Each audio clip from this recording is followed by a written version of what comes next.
Minä riemuitsen. Se on jonkinlainen ihastus, jonkinlainen liikutus. Pienetkin asiat voivat liikuttaa. Jokaisen ihmisen varmaan. Jokainen pieni asia. Puulehden putoaminen, kaunis päivä, toisten ihmisten ja omat todelliset tunteet. Totuus saa sydämen riemun tunteeseen.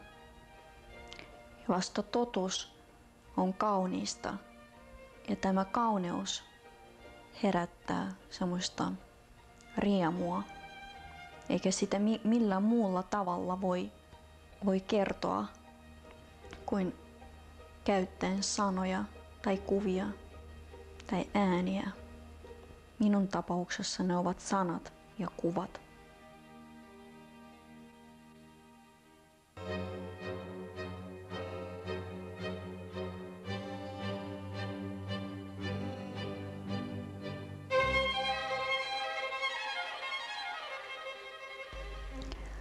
Tulimme Suomeen 11 vuotta sitten koko perheen kanssa ja asuimme Tampereella alussa. Ja lukion jälkeen minä pääsin Helsingin yliopistoon ja muutin Helsinkiin. Pääaineena opiskelin venäjän kieltä ja kirjallisuutta. Olen filosofian maisteri ja aineenopettaja ja tällä hetkellä toimin opettajana. Mutta haluaisin, että tulevaisuudessa mun harrastuksestani tulisi varsinainen työ.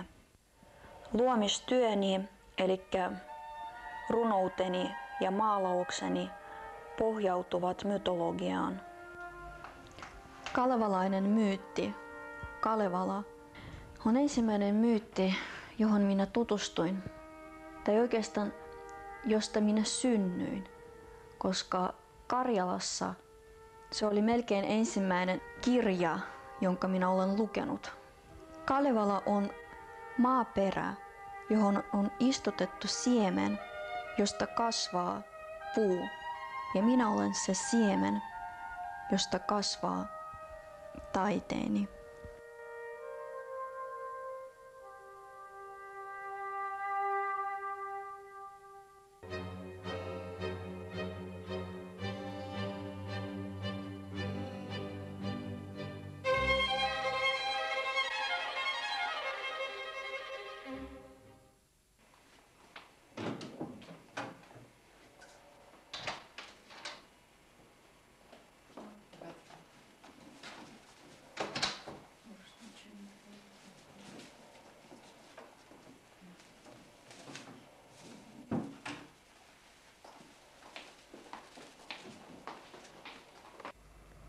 Olenko minä venäläinen vai suomalainen? Olla vai eikö olla? Kyllä Venäjällä ei se ollut kysymys, mutta minä tiesin, että minä olen suomalainen. Ja meitä pidettiin suomalaisina ja me aina pyörittiin suomalaisessa tavallaan ympäristössä. Meillä oli suomalaisia ystäviä ja vanhemmat työskentelivät tai heidän työhönsä kuului suomen kieli ja suomen kulttuuri. Ja meidän suku oikeastaan on Suomesta, eli ollaan ihan suomalaisia. Ja mä tiesin, että olen suomalainen. Mutta sen jälkeen, kun mä tulin Suomeen, minä äkkiä muutuin venäläiseksi. Eli minulle sanottiin, että sinä olet venäläinen. Ja silloin just se kysymys todella vahvasti tuli minua vastaan. Minä niin kuin kysyin itseltäni, että olenko minä suomalainen vai olenko minä venäläinen. Ja mietittyään jonkin aikaa minä vastasin samalla tavalla kuin kysymyksen olla vai eikö olla. Minä yksinkertaisesti jätin sen kysymyksen vastaamatta. Minä nousin sen kysymyksen yläpuolelle. Eli sitä kysymystä ei enää ole olemassa, koska ei ole olemassa vastausta. Minä olen.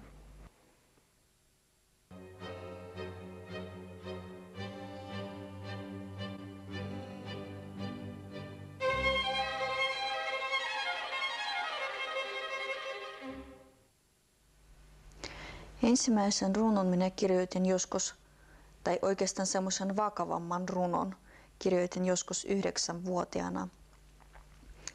Ja pari vuotta sitten oli julkaistu kirjani Ветер судьбу не носит. Ja siinä on 6 vuoden runoja. Ennen sitä kirjaa oli niin, että minä valitsin runouden. Ja silloin kun tämä kirja oli julkaistu, tapahtui niin, että tavallaan niin kuin runous sen kirjan kautta on valinnut minut. Tämä kirja antoi minulle jonkinlaisen tien, jota pitkin minä nyt kuljen. Minä olen yksinäinen, mutta yksinäisyyttä en tunne. Minä olen yksin, olen avoin, olen vapaa. Yksinäisyyteni tekee taidestani myytin. Se synnyttää myyttejä. Ovimyyttin oli ehkä syntymäni, koska vasta myöhemmin, silloin kun minä todellakin näen, että minä olen tavallaan myyttien metsässä, ja tämä pimeä metsä on minun alitajuntani, ja minun maalauksissa ilmestyvät sen alitajunnan kuvat. Teen sitä, koska enempää ei ole annettu. Ne eivät ole minun ajatukset. Se syntyy itsestään, se tulee itsestään. Ja sen takia minä teen sen, koska se on. Se kulkee minun lävitse. Minä itse en ole mikään. Minä olen niin kuin tyhjyys, ovi, jonka kautta kulkee se. Ota sen mukaisesti eteesi peili, joka on ilman tahraa. Kun tähti luisuu paikaltaan, minne vie sinut sydämesi kieli? Miten häntä voikaan kuvata? Hänhän on aamun sarastus. Täällä, siinä, siellä, kaikkialla minä.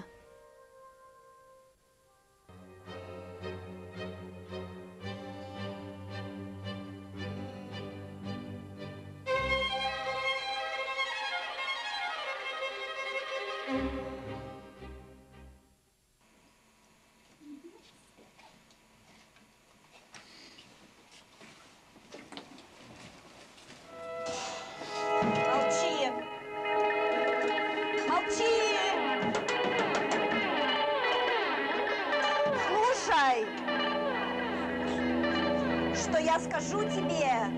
Терпи и жди! Я не могу больше ждать! Вот что ты говоришь! Молчи! Не говори ничего! Будь терпелив! Слушай, что я скажу тебе? Научись слушать тишину. Тогда ты поймешь, что ждешь того, что давно уже у тебя.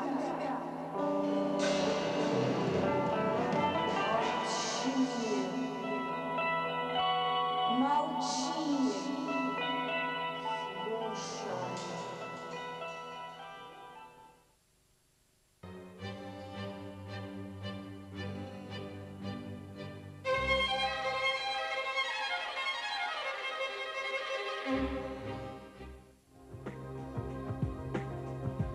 Kun minä muutin Suomen 15-vuotiaana, niin se ei ollut pelkästään muutto maasta maahan edes, vaan se oli muutto tavallaan yhdestä elämänvaiheesta toiseen. Ja tavallaan Venäjälle jäi ei vain itse Venäjä, vaan myös lapsuuteni.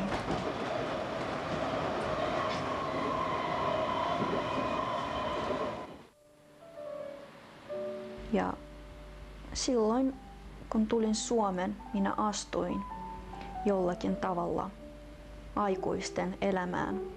Ja sekin oli hyvin stressaava kokemus, koska aikuisten maailma ei ole mitenkään helppo.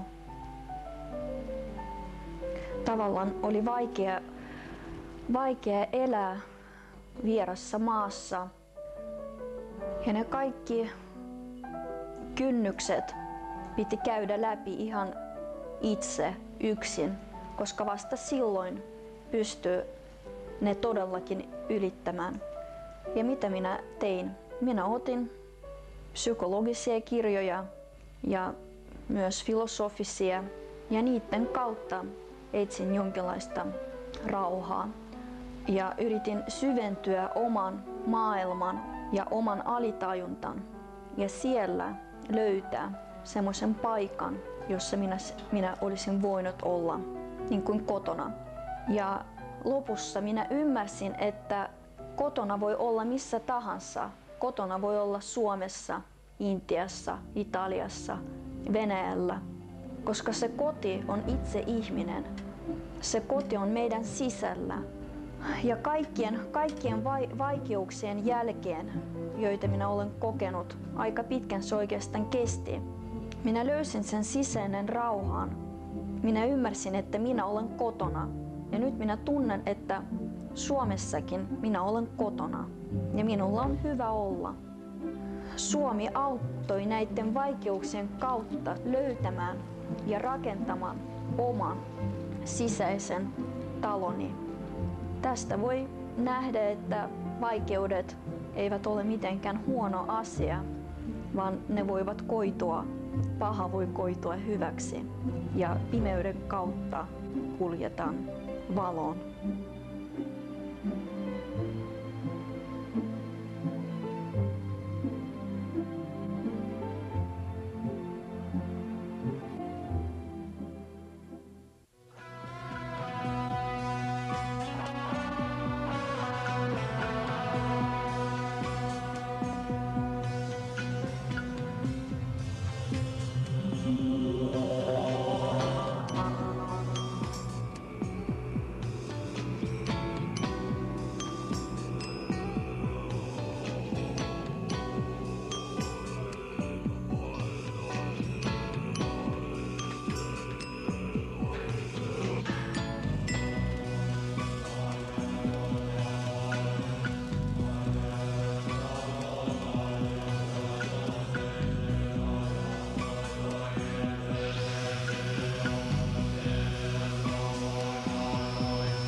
Jos puhua, vaikuttaako minun työ musiikkiin? Kyllä, joskus se vaikuttaa. Vaikka en ole merimies, vaan laivan rakentaja, mutta meren henki, romantiikka joskus tuovat erityisen tunnelman minun musiikkiin. Для меня лично музыка, да и любое искусство – это словно мост в другой мир, который пьянит своим благородным безумием, который я строю по собственному желанию, без правил и границ, где никто не смотрит на часы, где все для тебя искренне родное, где не нужно прощаться, где никогда не кончается весна.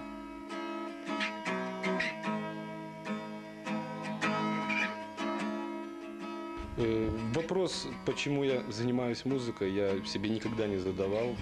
Для меня это единственный способ сохранить себя.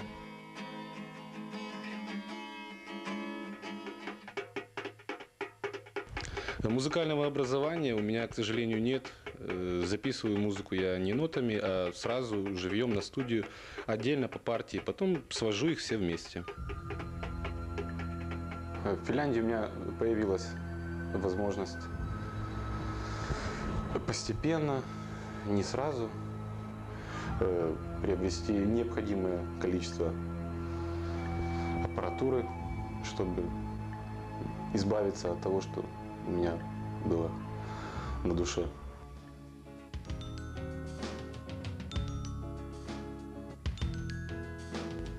Конечно, работа, дом, семья, воспитание ребенка занимают большую часть моей жизни. Но пытаюсь находить иногда свободное время, то ли после работы, то ли в выходные, по ночам. И, конечно, когда есть к этому определенное настроение. Супруга поначалу относилась к этому ревностно, так как ей казалось, что из-за музыки я уделяю ей слишком мало времени. Но постепенно стала проникаться этим, и сейчас, в общем-то, меня поддерживает.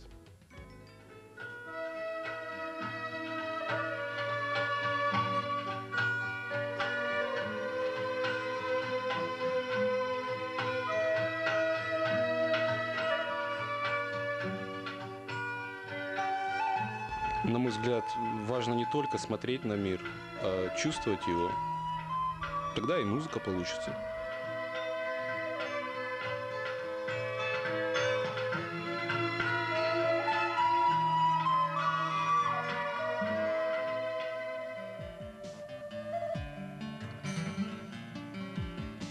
Наша Земля, природа, космос, человеческая душа, жизнь и смерть. Каждый питается этим.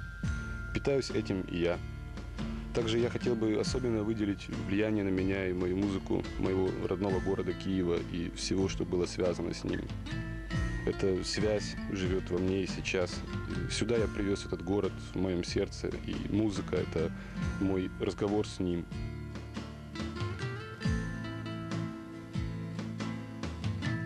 Мой первый альбом «5 писем на тот свет» – это мой первый музыкальный опыт.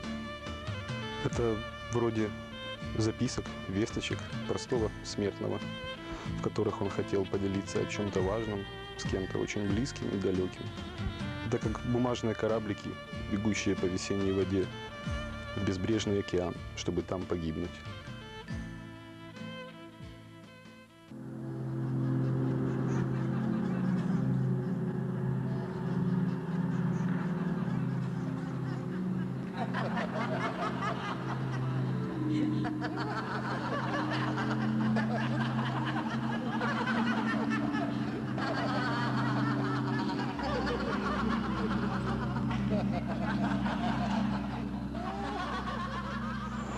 Mä tykän kävellä yöllä ja katsoa kaupungin yöelämää. Yöllä ihmiset muuttuvat toisenlaiseksi. Kaikki niin etsivät jotakin ja ruoka aina löytyy sielulle tai vatsalle. Yöllä ihmiset vapauttavat itseään ja se vaikuttaa mua ja joskus se tuntuu minun musiikissa.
помимо инструментальной музыки я записал несколько песен. Я смогла звезду для тебя с небес сорвать и сотню строчек написать, как я люблю. Все сожгла с тобой упавшая звезда, и я забуду навсегда любовь. Также я делал аранжировки для одной девушки, Нади Галеевой. Мы дружим семьями. У нее очень красивый, на мой взгляд, голос, и я верю, что мы обязательно когда-нибудь о ней услышим, какая певица.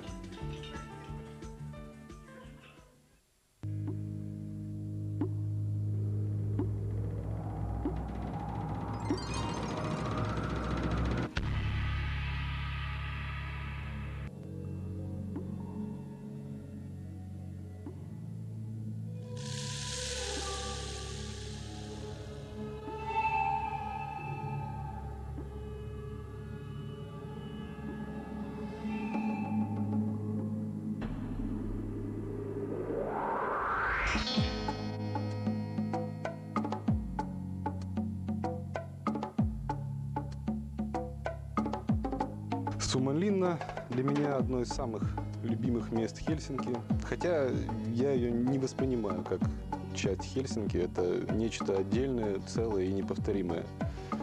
Магия камней, моря, истории. Очень люблю здесь гулять, особенно в непогоду, осенью или в метель зимой. Я просто уверен, что Сумманлинна имеет свое достойное место в моей музыке.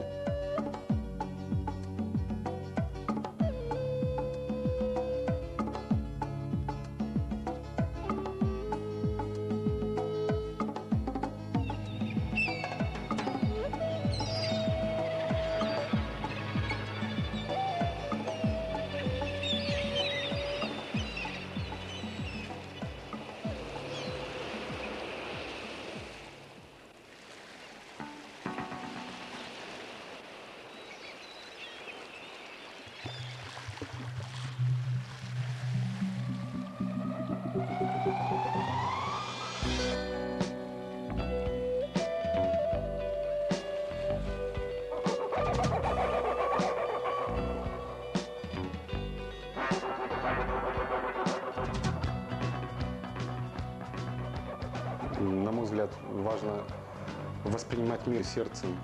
В этом мире мы как заложники, где каждый сам ищет свой путь к свободе. Музыка мне в этом очень помогает.